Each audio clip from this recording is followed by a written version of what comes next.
میگن که منبع دستمال کاغذی ژاپنیه. یه گزارش تاریخی از قرن 17 میگه که ژاپنیا دماغشون رو توی کاغذهای کوچیک و نرم پاک میکردن و بعد مینداختنشون روی زمین. دستمال کاغذی‌های امروزی اولین بار توی اوایل دهه 1920 با کاربرد پارچه‌های یک بار مصرف به بازار اومدن. با اینکه بعضیا هنوز پارچه‌های سنتی رو ترجیح میدن، دستمال کاغذی یک بار مصرف ابزاریه که بیشتر برای تمیز کردن بینی و لنزهای عینک استفاده میشه. امروزه دستمال کاغذی‌ها از کاغذهای بازیافتی به خصوص کاغذهای استفاده شده در چاپگرهای کامپیوتری ساخته میشه، چون الیاف کوتاه و انعطاف پذیرشون باعث میشه دستمال کاغذی نرمی تولید بشه. بسته‌های نیمتونی کاغذ وارد دستگاهی به نام خمیرساز میشن. این دستگاه کاغذها رو به الیاف تبدیل میکنه و با آب مخلوطشون میکنه. خمیر با هوا ترکیب میشه که باعث میشه جوهر از الیاف جدا بشه و به حبابهای هوا بچسبه و به سطح بیاد و تخلیه بشه. دستگاه خمیر بدون جوهر رو از چندین غلطک عبور میده که مثل یک ماشین لباسشویی قدیمی آب کثیف رو از خمیر میگیره. یه نقاله مارپیچ خمیر رو خرد میکنه و به ایستگاه بعدی میفرسته که با آب تمیز شسته میشه. حالا خمیر آماده تبدیل به دستماله. این پروسه توی ماشین کاغذسازی شروع میشه. خمیر به طور یک نواخت روی یه نوار نقاله صفحه‌ای پخش میشه. بعد خمیر غلطک‌های عبور میکنه تا دوباره خشک بشه. از یه خشککن هوای گرم رد میشه و به شکل یه ورق نازک 3 متری از دستگاه خارج میشه.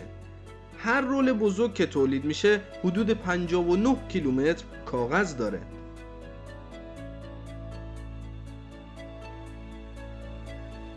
این دستگاه یه ماشین بزرگه که این کاغذ رو به دستمال تبدیل میکنه. ایستگاه اول 2 رول کاغذ رو باز میکنه و با تنش ملایم موجها و چینها رو از بین میبره. ایستگاه بعدی 2 کاغذ رو به هم وصل میکنه و یه ورق دولایه تولید میشه. و در ایستگاه سوم ورق کاغذ رو با مکش هوا ثابت نگه میداره و یک تیغه اون رو به ابعاد 21 سانتی متری برش میده.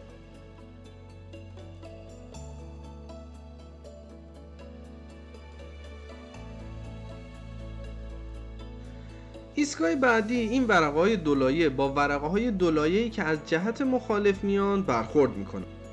بعد ورقه ها وارد مکانیزمی میشن که اونا رو به صورت نیمه تا شده و به شکل قفل در هم قرار میده. در حرکت آهسته میتونیم ببینیم که چطوری تو هم قفل میشن.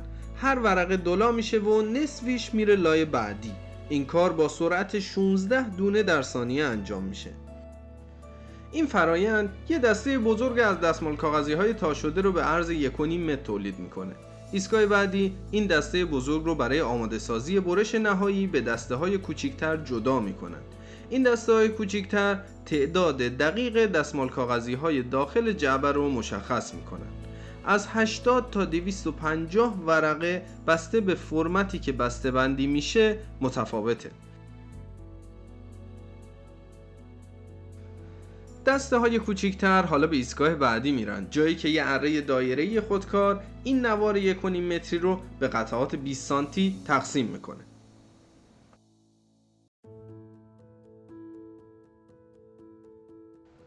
تا خوردگی‌های قفل شده تضمین میکنن که وقتی یه دستمال رو بیرون میکشی، دستمال بعدی هم از جعبه بیرون میاد و آماده استفاده میشه.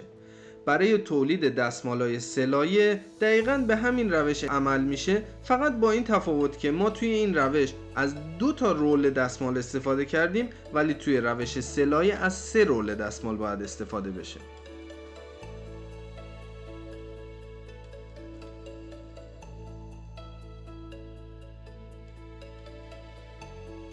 دستمالای آماده از طریق نوار نقاله به خط بسته‌بندی منتقل میشن. یه ربات با بازوهای مکنده جعبه‌های صاف رو یکی یکی برمی‌داره، اونا رو باز میکنه و روی نوار نقاله دیگه‌ای که کنار نوار دستمال در حال حرکت قرار میده. یه بازوی خودکار دستمالا رو فشرده میکنه و تو جعبه‌ها هل میده. ایستگاه بعدی در جعبه‌ها چسب زنی میشه و بعد دستمال کاغذی ما آماده استفاده است.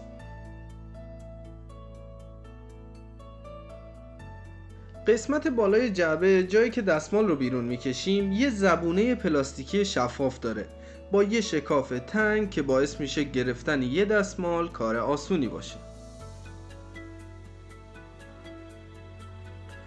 فکر نمی کردم که یه جعبه دستمال کاغذی به این سادگی این دستگاه‌های بزرگ و این مراحل تولید رو داشته باشه. امیدوارم شما هم لذت برده باشین. تا ویدیو بعد.